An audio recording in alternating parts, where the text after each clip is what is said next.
What is up, fisher people? How you doing? Welcome back to the channel. By far, one of the biggest questions I get, especially for video recommendations, have to do with reading and understanding and interpreting sonar, side imaging, and down imaging to know what you're looking at when it comes to structure and fish.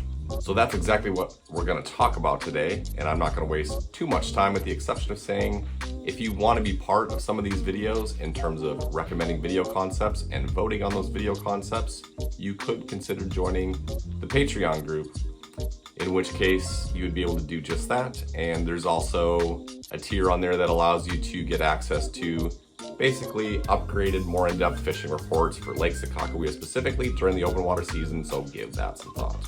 So before we dig into some of the screenshots, and it's going to be a compilation of stuff that I saw during the 2021 fishing season during making these videos, first I want to let you know that I'm dealing with a Helix Humminbird Gen 3 technology, so keep that in mind.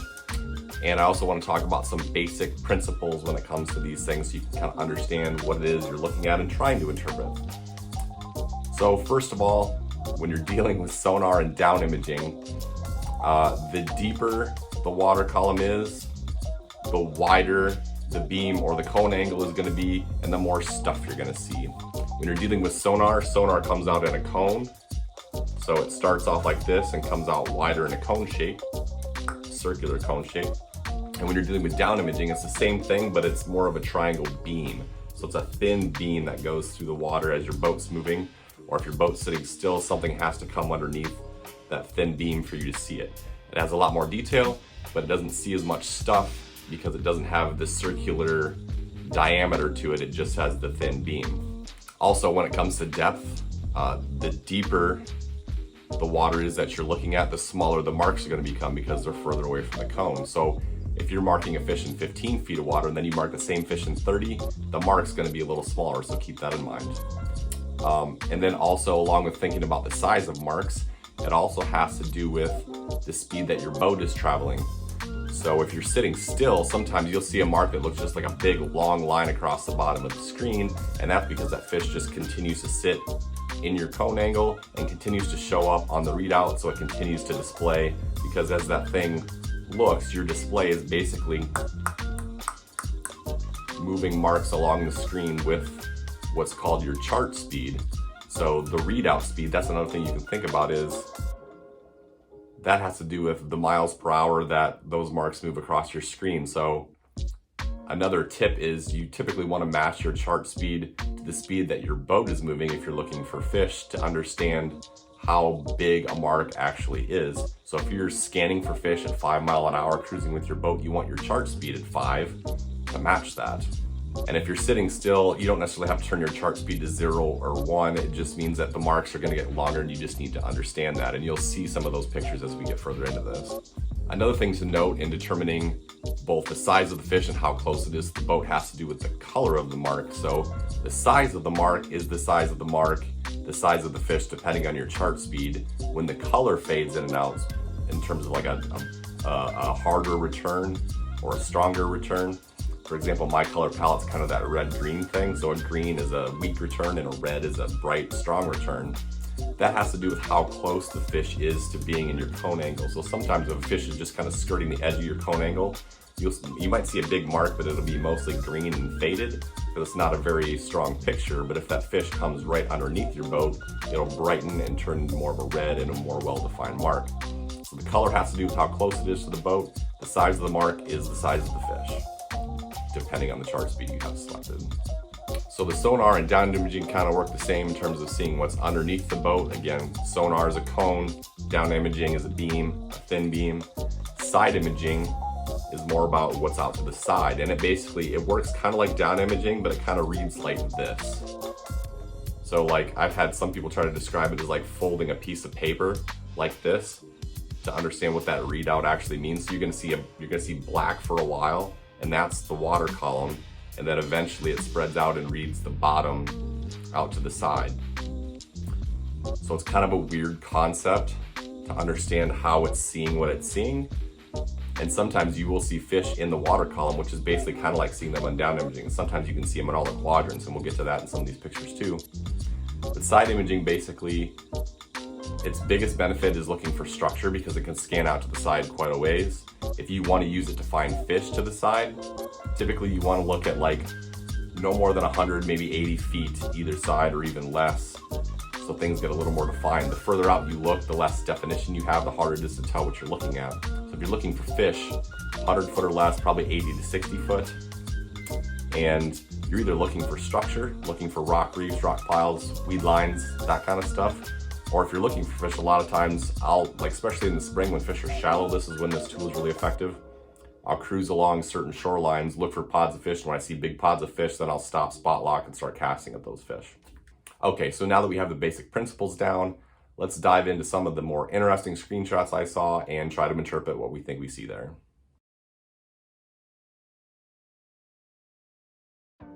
So to get us started, here's just a simple picture with a few good walleye marks on sonar. Hopefully you're familiar with that little hook or arc situation. If you haven't seen that before, perhaps this is helpful in terms of what you're looking for. And now here you can see those same fish over on the down imaging, and you can see how they're smaller, a little more dot shaped, but they have a little more definition to them, and down imaging will be a little bit better at picking these things up at times, especially when they're close to the bottom. It might have a little better bottom separation, and sometimes if there's fish clustered together, you might see the individual marks a little better and be able to see that it's actually 2 or 3 fish as opposed to what might look like one mark on sonar.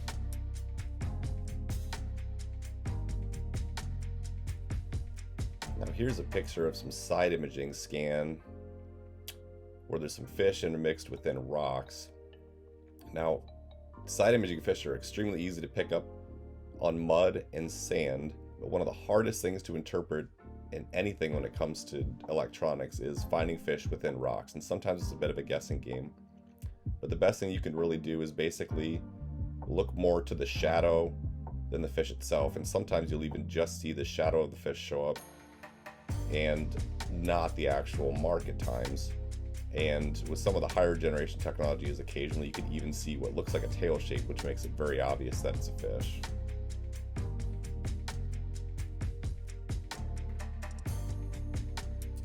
Sometimes you get lucky enough to see fish on all 3 of your tools and all the different quadrants. So here's a good shot where you can see the fish on sonar, you can see the fish on down imaging, and you can also see the fish up on the side imaging and see that they're favoring the right side of the boat. So not only do you know that there's fish underneath in your cone angle, but they're also slightly on the right side. So if somebody were jigging or making short casts, you would probably know that it's better to favor that right side of the boat in this situation.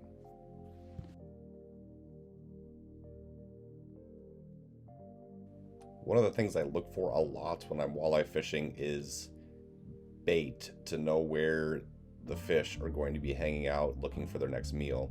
Now the bait often shows up as basically a sort of little blobby clouds, which is essentially a cluster of a ton of small fish, and sometimes these clouds even fill up almost the entire screen when you're seeing just insane schools of smelt, for example, on Lake Sakakawea.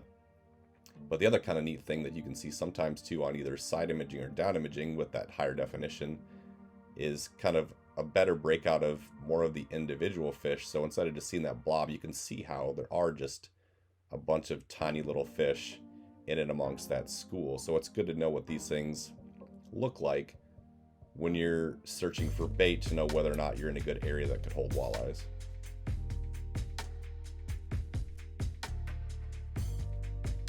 Now, like I mentioned before, if your boat's sitting still and a fish remains underneath the boat in the cone angle, you're going to continue to see that fish on the readout. So eventually it becomes just a big, long, thin-shaped mark on the bottom of your screen if the fish is on the bottom of the lake. And here's a few good examples of what that looks like when you're sitting still and fish remain pretty still underneath your cone angle and the marks get really elongated.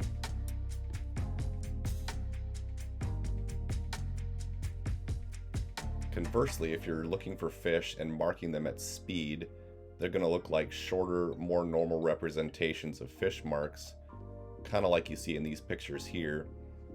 And a lot of times when I'm looking for fish in this method, I'm either, covering a contour line or a flat, but it's also kind of nice to drive up and down a hump or a rock pile or a piece of rough structure and go across, take a cross section over that piece of structure to kind of get some of those marks to pop out along the drop-offs a little better, as you can see in these pictures.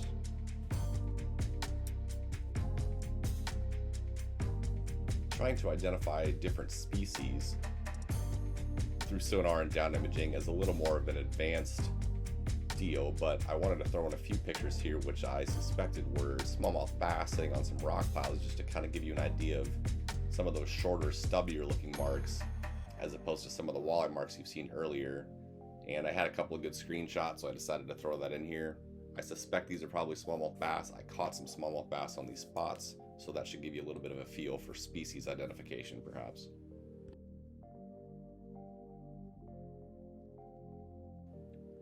Another super difficult thing to identify can be negative fish that are hugging the bottom, you know, after a cold front moves through, or if you get to that late summer, early fall transition sort of thing.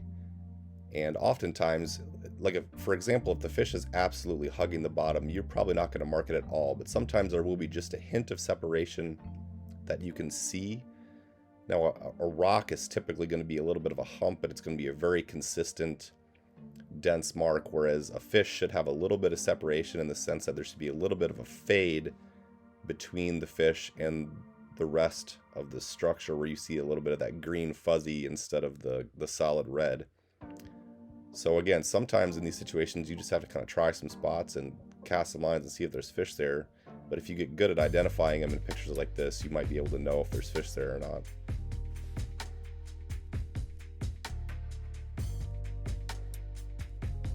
Now, there are certain times during the season where walleyes are known to school pretty heavily. For example, when you get into that first midsummer period and they start to move to some of that deeper structure, they typically all move into some of those spots pretty thick at one time. Or if you go into late fall, they start to move into some of those, it's almost similar parts of structure, but basically where they're going to go and spend their winter time. So in these instances, you can find really heavy concentrations of fish some places and a lot of dead water other places. And in these times, knowing what's possible, I don't settle for just marking 1 or 2 or 3 fish on a spot. I will drive around until I see stacks of fish, because I know graphs like these exist. So in these times, if you're struggling to find fish and you know it's during a time where they could school heavily, I wouldn't settle for anything less than a massive stack pile of fish like you're seeing on these graphs.